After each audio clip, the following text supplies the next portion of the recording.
Good evening दोस्तों। आज है 8 सितंबर और आज का हम लोग करंट अफेयर्स देखेंगे। पहले देखेंगे एडुटेरिया का करंट अफेयर्स, उसके बाद डेली करंट अफेयर्स देखेंगे। कल जो है कुछ टेक्निकल फॉल्ट होने के कारण हम पूरा वीडियो जो है आपको अपलोड नहीं कर पाए थे, उसका जो है आधा पार्ट ही अपलोड कर पाए थे। हालांकि एडुटेरिया का भाग जो है वो पूरा हो चुका था, लेकिन डेली करंट अफेयर्स के अंतर्गत जो हम पेपर का पीडीएफ भेजते हैं वो आप लोगों को नहीं बताए थे, तो संभावना है उसको भी आज हम कर लेंगे। तो पहले जो है हम लोग एडुटेरिया का देख लेते हैं करंट अफेयर्स। एडुटेरिया के करंट अफेयर्स के अंतर्गत हम लोग सितंबर 2023 से अगस्त 2024 तक का जो है करंट अफेयर्स कर रहे हैं, और इसी सीरीज में इसी क्रम में जो है आज हम लोग पढ़ेंगे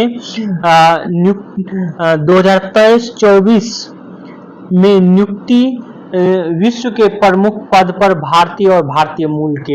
इसको प्रारंभ करने से पहले हम आपको ये बता दें कि जिसको भी करंट अफेयर्स जो है स्पीडी का करंट अफेयर्स पढ़ना है, स्पीडी का करंट अफेयर्स, उसको जो है हम अपने टेलीग्राम ग्रुप में जो है वो भेज चुके हैं, तो वो वहां से डाउनलोड कर पढ़ सकते हैं। स्पीडी करंट अफेयर्स 1 साल का है, अगस्त 2024 तक का, 2023 से 2024 तक का।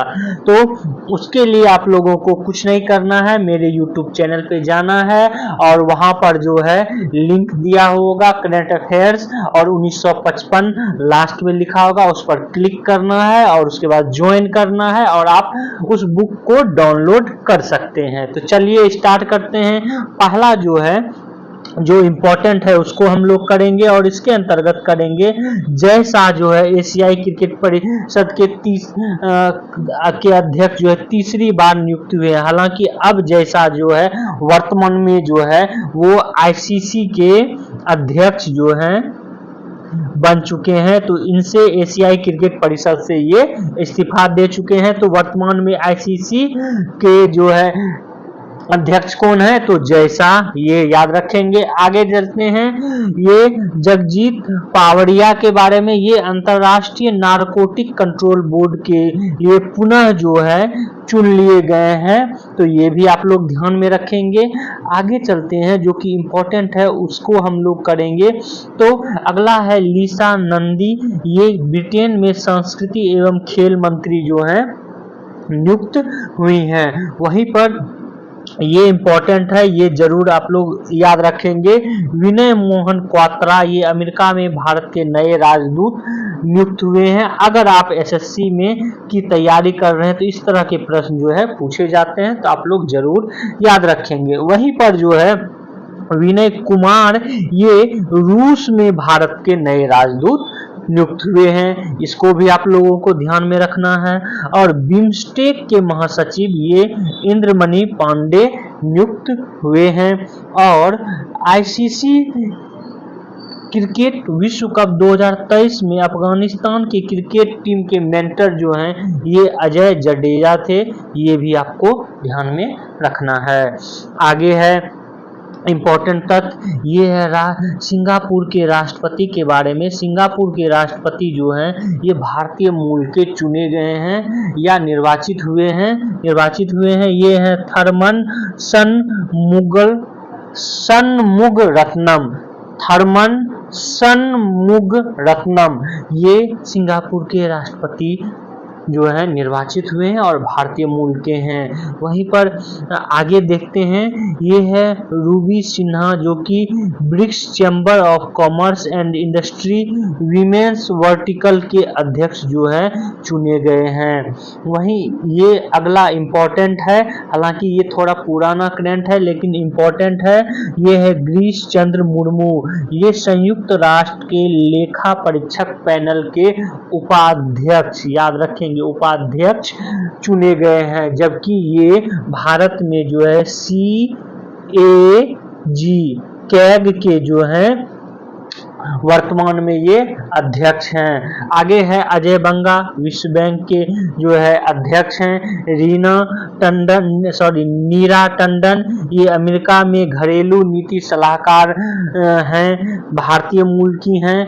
और IMF में भारत के कार्यकारी निर्देशक के वी सुब्रमण्यम जो हैं ये नियुक्त हुए हैं। और YouTube के CEO ये नील मोहन हैं, YouTube के CEO, ये भी आप लोग ध्यान में रखेंगे।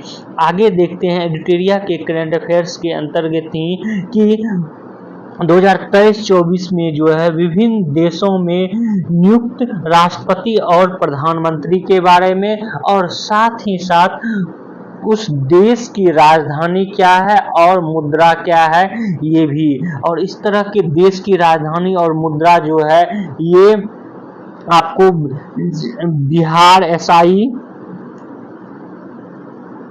बिहार एसआई में जो है, अब जो बिहार एसआई का अगर जो, हालांकि उसका प्रश्न बाहर नहीं आता है, लेकिन उसके जो प्रश्न देखेंगे तो उसमें जो है इससे संबंधित प्रश्न पूछे गए हैं प्रत्येक बार, तो आप लोग इसको ध्यान में जरूर रखेंगे। तो चलिए स्टार्ट करते हैं। पहला इंडोनेशिया का जो है नूसंतारा ये नई राजधानी, जबकि जकार्ता जो है पहले राजधानी था, अब जो है नूसंतारा हो गया है।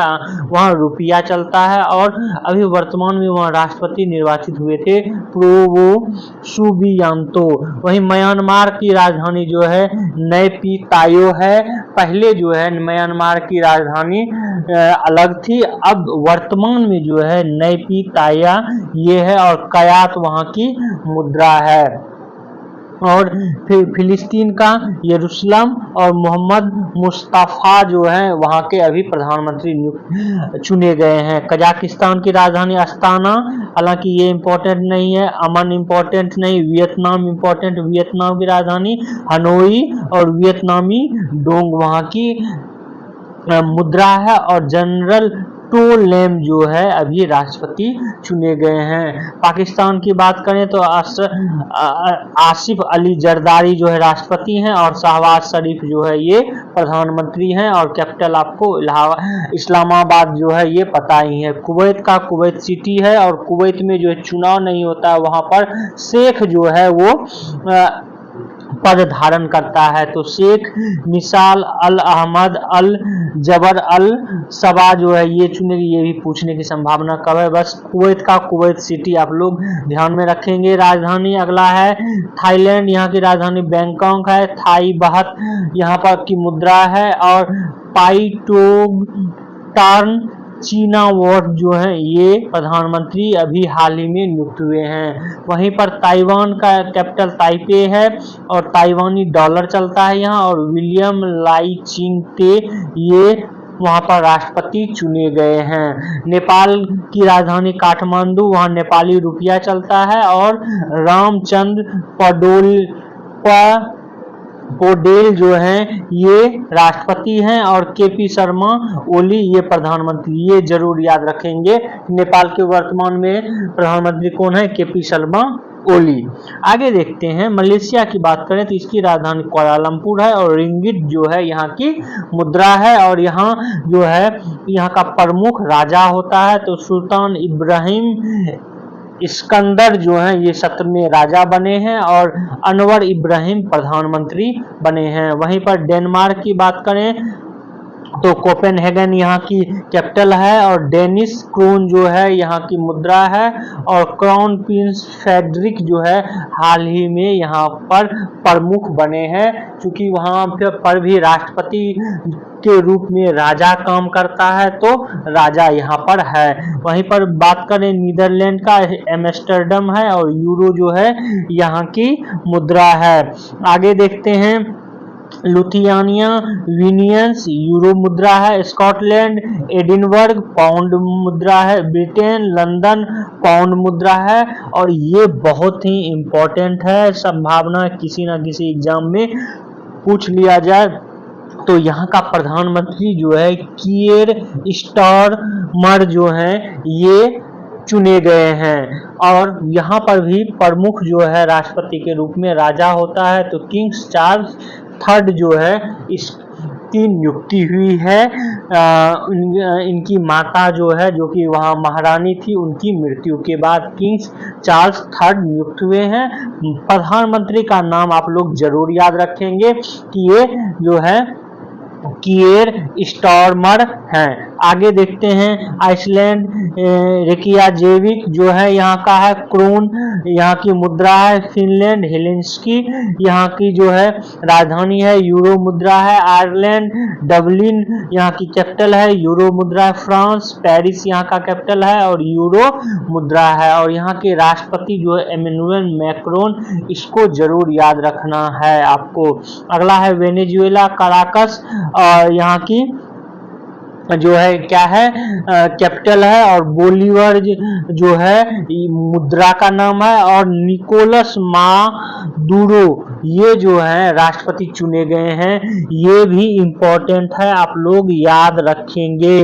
क्यों? क्योंकि ये चर्चा में ज्यादा इसलिए भी है, जब ये राष्ट्रपति चुने गए थे तो एलन मस्क जो है इनके बारे में कुछ स्टेटमेंट दिए थे, इसलिए इन्होंने बोला था कि एलन मस्क को इतना है तो वो हमसे जो है लड़ ले, कुश्ती लड़ ले, हाथापाई कर ले रिंग में। तो इसलिए ये ज्यादा चर्चा में भी है चुनाव के बाद, चुनाव में जब जीते थे। तो इसलिए आपको याद रखना वेनेजुएला, काराकस, बोलीवर, और काराकस कैपिटल है, बोलीवर यहाँ का मुद्रा है, और निकोलस मादुरो जो हैं ये राष्ट्रपति चुने गए हैं। यहाँ पर एक इम्पोर्टेंट तथ्य आपको बता दें कि वेनेजुएला एक ऐसा देश है जिसके पास सबसे ज्यादा पेट्रोलियम का भंडार है। पेट्रोलियम का भंडार जो है सबसे ज्यादा वेनेजुएला का पास ही है, लेकिन अमेरिका का इस पर सैंक्शन लगा हुआ है, इसलिए ये जो है पेट्रोलियम बेच नहीं पा रहा है। तो ये भी याद रखेंगे, ये बहुत बार प्रश्न पूछा गया है कि सबसे ज्यादा पेट्रोलियम का भंडारण जो है किसके पास है, ये वेनेजुएला के पास है। यूपी का एग्जाम देखेंगे, बिहार के एग्जामों में भी पूछा है, यूपी में तो ज्यादा बार पूछा है। लोगों को लगता है कि सऊदी अरब हो सकता है या ईरान हो सकता है, लेकिन ऐसा नहीं है, वेनेजुएला के पास सबसे ज्यादा है भंडार। आगे देखते हैं अर्जेंटीना, इसकी कैपिटल ब्यूनस आयरस है, पेसो यहाँ की मुद्रा है। न्यूजीलैंड, इसका वेलिंगटन कैपिटल है, डॉलर यहाँ पर चलता है। और हाल ही में यहाँ का प्रधानमंत्री क्रिस्टोफर लक्सन जो है ये चुने गए हैं, तो ये भी आपको याद रखना है। उसके बाद पापुआ न्यू गिनी का राजधानी पोर्ट मोरेस्बी है, और कीना जो है यहाँ मुद्रा है। इसका सारा का सारा चीज, यहाँ का कैपिटल क्या है, मुद्रा क्या है, और यहाँ के प्रधानमंत्री जेम्स मारेपे हैं, ये याद रखना है। क्योंकि प्रधानमंत्री, जब भारत के प्रधानमंत्री यहाँ गए थे तो ये चर्चा में था, तो संभावना है कि पूछ लिया जाएगा। Papua New Guinea, port Moresby, कीना यहाँ की मुद्रा है, और जेम्स मारेप जो है प्रधानमंत्री।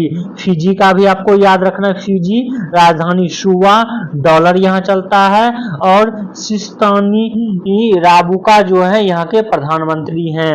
वहीं पर दक्षिण अफ्रीका, यहाँ रेड जो है ये नहीं भी याद रखेंगे चलेगा। चाड कोई बात नहीं, ट्यूनिशिया कोई बात नहीं, रवांडा कोई, मिस्र का काहिरा पाउंड, और अब्दुल फतह अल सीसी जो हैं ये बने हैं वहाँ के राष्ट्रपति। और जिम्बाब्वे हरारे यहाँ का कैपिटल, डॉलर जो है यहाँ पर चलता है। तो ये था जो नियुक्ति है या प्रधानमंत्री राष्ट्रपति के रूप में विश्व में। अब हम लोग देखते हैं प्रमुख व्यक्ति जिनका कि निधन हाल ही में हुआ है 2023-24 के बीच में।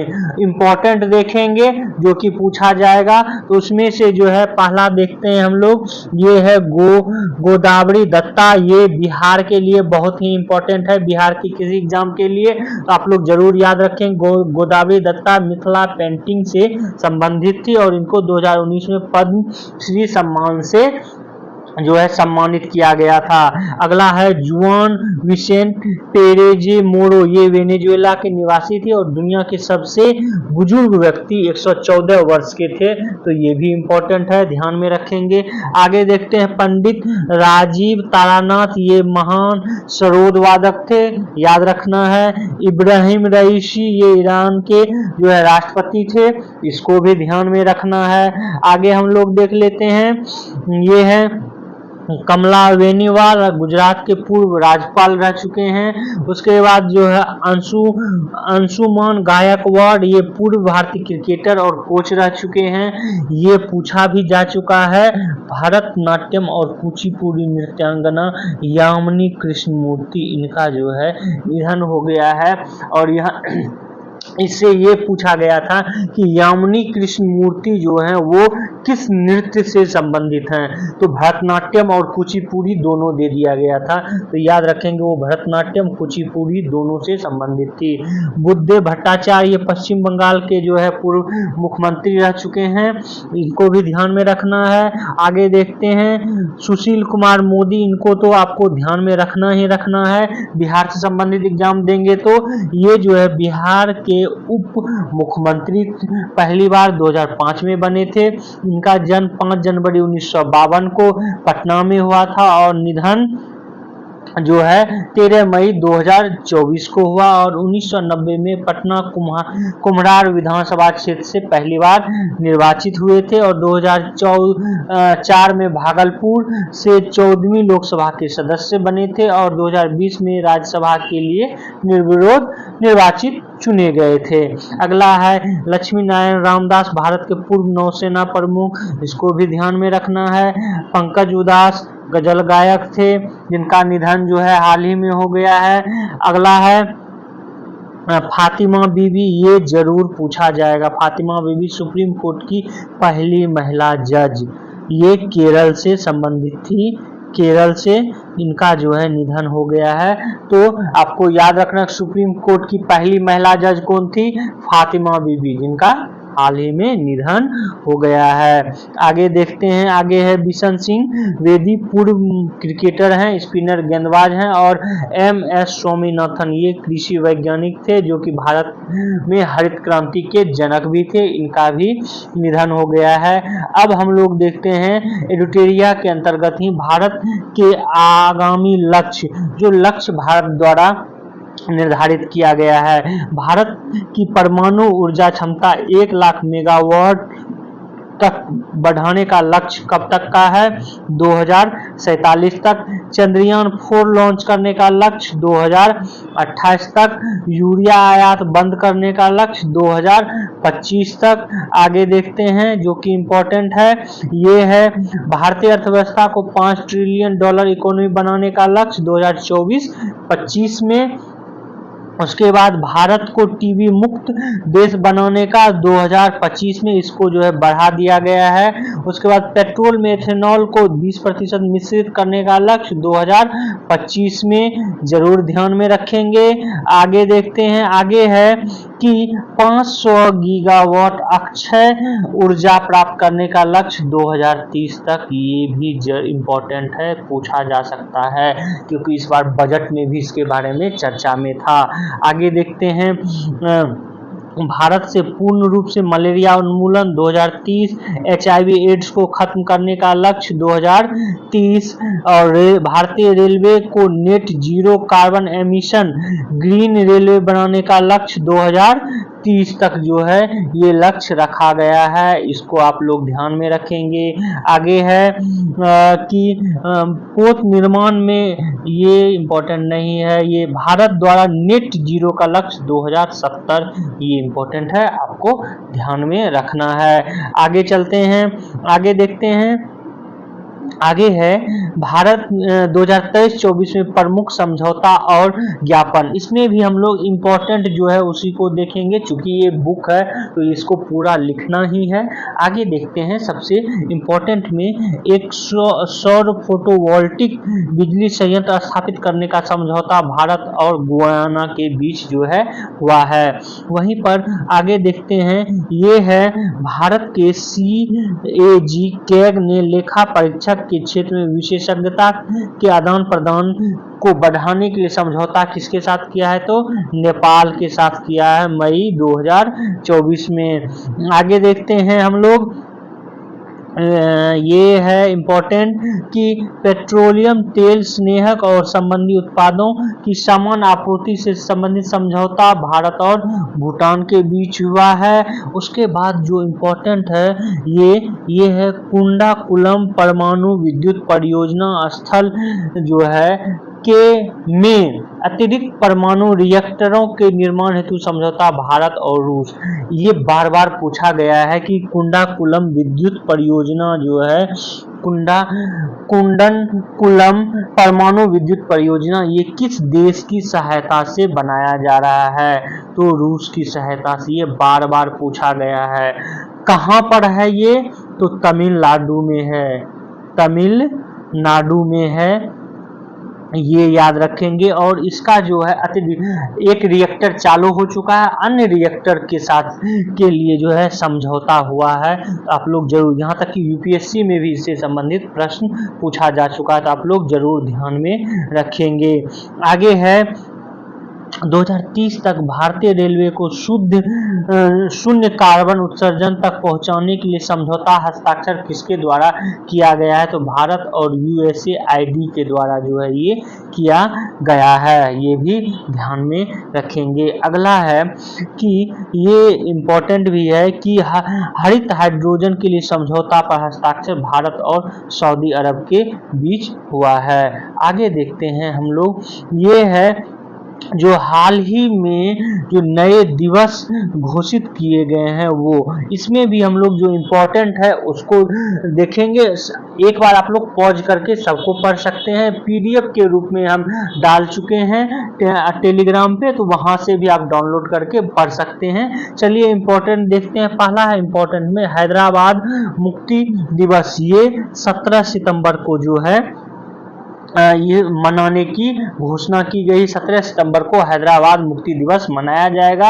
ये इसलिए जो है मनाने की घोषणा की गई है गृह मंत्रालय द्वारा, क्योंकि 17 सितंबर 1948 के दिन ही जो है ऑपरेशन पोलो के तहत हैदराबाद को जो है, हैदराबाद उस समय जो है भारत, चूंकि भारत जो है 1947 में आजाद हुआ, लेकिन हैदराबाद जो है एक देशी रियासत था जो कि भारत में विलय करने को तैयार नहीं हुआ था। तो हैदराबाद के निजाम के शासन को जो है 17 सितंबर 1948 को मुक्त कराया गया निजाम के शासक से, इसलिए जो है इस दिन हैदराबाद मुक्ति दिवस मनाया जाता है। गृह मंत्रालय ने इसकी घोषणा की है।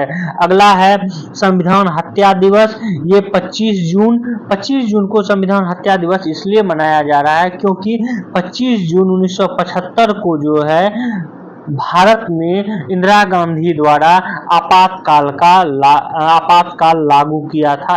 यही कारण है कि 25 जून को जो है मनाया जा रहा था। आपको याद रखना संविधान हत्या दिवस 25 जून, और आपातकाल जो है कब से कब तक था, तो 25 जून 1975 से 21 मार्च 1977 के तक था। अगला है अंतर्राष्ट्रीय आलू दिवस, ये 30 मई को जो है इसको संयुक्त राष्ट्र महासभा के द्वारा ये घोषणा की गई है। विश्व फुटबॉल दिवस 25 मई, हालांकि ज़्यादा इम्पोर्टेंट नहीं है, ये भी इम्पोर्टेंट नहीं, बास्केटबॉल भी इम्पोर्टेंट नहीं है। ये उत्तर प्रदेश का कोई एग्जाम दे रहे हैं तो जरूर याद रखेंगे। नो नॉनवेज डे जो है ये 25 नवंबर को मनाने की घोषणा की है। कौन, तो उत्तर प्रदेश सरकार द्वारा की गई है। और साधु टी.एल. वासवानी की जयंती के अवसर पर जो है 25 नवंबर को मांस रहित दिवस घोषित किया गया है। तो एक तो याद रखना कि अभी हाल ही में कौन सा राज्य जो है नो नॉनवेज डे मनाने की घोषणा की है, तो उत्तर प्रदेश सरकार, यूपी सरकार कब घोषणा की है, तो 25 नवंबर। ये दोनों तथ्य जो है याद रखेंगे।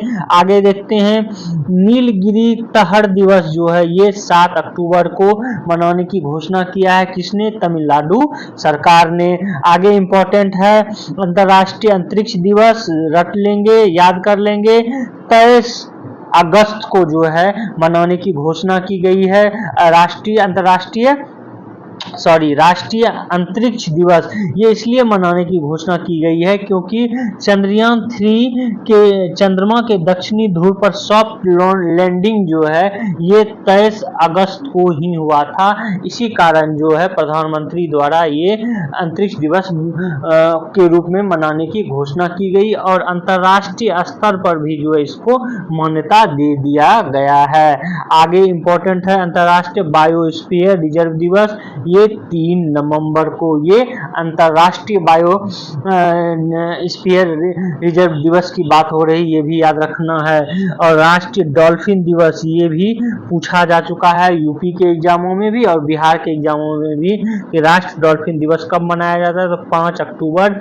अब जो है बिहार पुलिस इन सब एग्जामों में पूछा जा सकता है, तो जरूर याद रखेंगे 5 अक्टूबर को जो है राष्ट्रीय डॉल्फिन दिवस मनाया जाता है। इसको राष्ट्रीय वन्यजीव बोर्ड की अस्थायी समिति ने राष्ट्रीय डॉल्फिन मनाने की घोषणा की थी। आगे है मैत्री दिवस 6 दिसंबर को भारत और बांग्लादेश के बीच जो है फ्रेंडशिप डे के रूप में मनाए जाने की घोषणा है। पराक्रम दिवस जो है आपको याद रखना है 23 जनवरी को जो है ये सुभाष चंद्र बोस की जन्म दिवस पर जो है मनाया जाता है और 125वीं जन्म दिवस पे जो है इसको स्टार्ट किया गया था। वीर बाल दिवस ये 26 दिसंबर को, ये गुरु गोविंद सिंह के 4 पुत्रों को श्रद्धांजलि देने के लिए 26 दिसंबर को वीर बाल दिवस मनाने की घोषणा की गई है।